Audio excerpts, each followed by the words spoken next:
brother! Jay, have you ever noticed how the Harry Potter books almost could have been called the Hermione Granger books? Hermione is basically behind everything. She brews the Polyjuice potion, she teaches Harry how to summon his firebolt, she figures out the basilisk, she makes the coins for Dumbledore's army, she packs an entire house in a handbag for hunting Horcruxes. And do you want to know who is most aware of this fact? Harry! Because Harry is a wonderful, gleaming example of what you might call an imposter.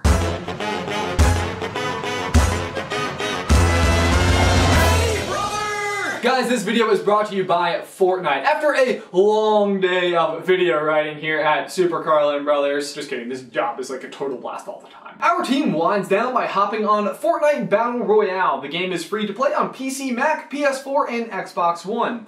Personally, I love that we can all hop on together as a squad, and while we are not good, get him, never know. But by gosh, we have a great time. Download today for free by clicking the link in the description down below. Okay, but back to the video. Let me maybe rephrase. Harry isn't necessarily an imposter, but he definitely suffers from something in psychology called Imposter Syndrome. Imposter Syndrome is a phenomenon when, despite external evidence of their competence, those exhibiting the syndrome remain convinced that they are frauds and do not deserve the success they have achieved. Proof of success is dismissed as luck, timing, or as a result of deceiving others into thinking they are more intelligent and competent than they really are. And so, agreed, the term imposter syndrome kind of sounds like a bad thing, kind of like a whiny person who just sort of wants the attention, but it couldn't be farther from the truth. Actually, for me, reading the description of this was almost like a huge sigh of relief, like, this happens to other people and it's got a name?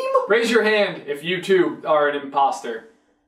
Yeah, me too. Actually, I would be willing to bet that most of you just raised your hand, as even though most people don't necessarily experience this constantly, at least 70% of people will at some point in their life. But do you know who experiences it like 100% of the time, starting almost the exact moment he turned age 11? Yep, that's right, Harry Potter. The boy who, up until that moment of his life, was constantly overlooked, and then immediately after that is constantly underlooked? That doesn't really seem like over-admired. What I'm trying to say is that everybody didn't pay him nearly enough attention and then immediately paid him way too much attention. At least in Harry's opinion. And that's kind of the key. Like, we all know that Harry deserves all the credit in the world, but in his mind, he doesn't. And that's exactly what defines imposter syndrome. And to determine just how bad Harry has it, we decided to put him to the test. There are many that you can take online to see if you suffer from this, but we'll leave a link to the one that we're using in the description down below. All of these are going to be on a scale of 1 to 5, with 1 meaning not true and 5 meaning the truest of true. Number 1, I'm afraid people important to me may find out that I'm not as capable as they think I am. I thought you knew what you were doing. I thought Dumbledore would have told you something worthwhile. Yeah, this is very much Harry. It's basically the entire reason that Ron leaves in the Deathly Hallows. And what's even worse for Harry is that, like, his worst fear, like, comes to pass. Yeah, I'm gonna click 5 for that one. Which, in case you need a reminder, 5 means the truest of true. Number 2, it's hard for me to accept compliments or praise about my intelligence or accomplishments. It all sounds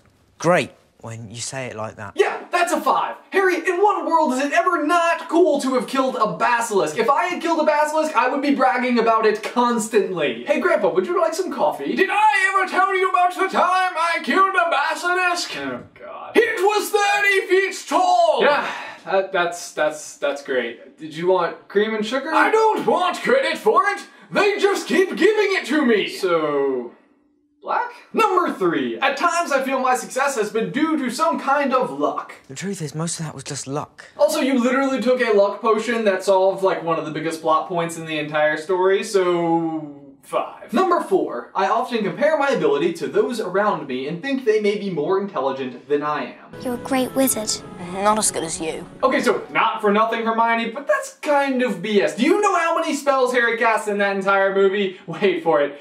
0. Let's rephrase that, Hermione. He's a very admirable 11-year-old. But despite the timing of this particular quote, it is how Harry feels at all times. Even after he's gone wand to wand with Voldemort, he's just all like, twin cores!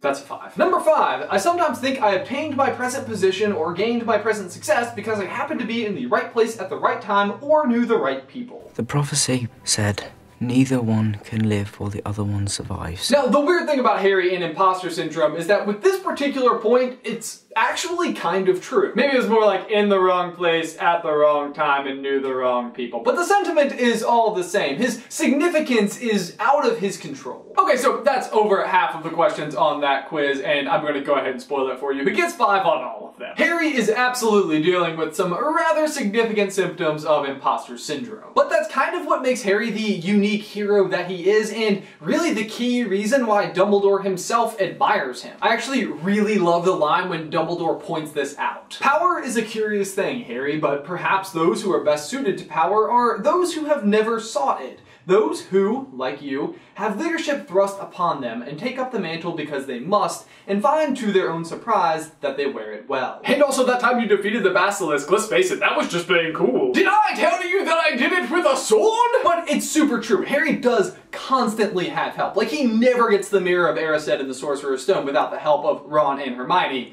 And Hagrid, who's kind of accidentally helping him. I shouldn't have told you that. I should not have told you that. But the key thing is that once he's in the room with Quirrell, he is the only one who could have gotten the stone out of the mirror. The only person who wanted it, but not to use it. He couldn't have defeated the basilisk without Fawkes, but once he has the sword, it is him who does the slaying. Its fangs were 2 feet long! Apparently didn't even get hit. And almost especially in The Prisoner of Azkaban, right before he casts the Patronus to save himself and Sirius, he's so convinced that he can't do it, that he actually believes that his dead father is going to come out of nowhere and do it for him.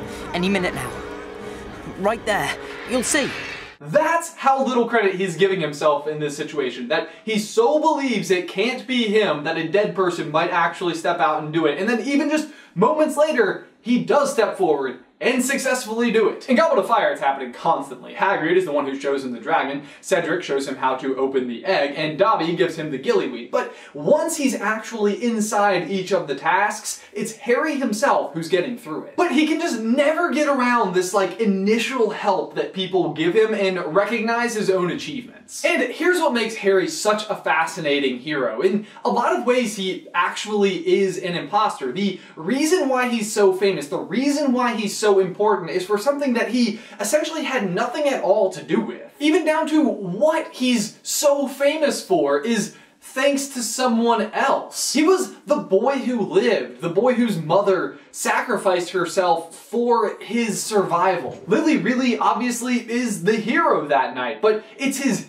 inexplicable survival of the killing curse that just makes him so famous. But despite that, despite his lack of involvement in his own importance, Harry is the one who steps up to the occasion. The one who has every reason to feel like an imposter, the one who actually kind of is an imposter, is the one who ultimately steps up, embraces death, and defeats Voldemort. Proving once and for all that the boy who was famed beyond accomplishment accomplishes beyond fame. Guys, for my question of the day, what do you think of imposter syndrome? As soon as I heard the definition of it, I was like, that's totally me! Be sure to leave all of your thoughts in the towel section down below. I'll be very curious to see what you have to say. Also, if you would like to know where I always feel like an imposter, it's on Fortnite Battle Royale. Thanks, of course, again to Epic Games for sponsoring today's video. Again, one of the amazing aspects of Fortnite Battle Royale is how easy it is for us here at SCV to all hop on together. Like I said earlier, we are not great, but I mean,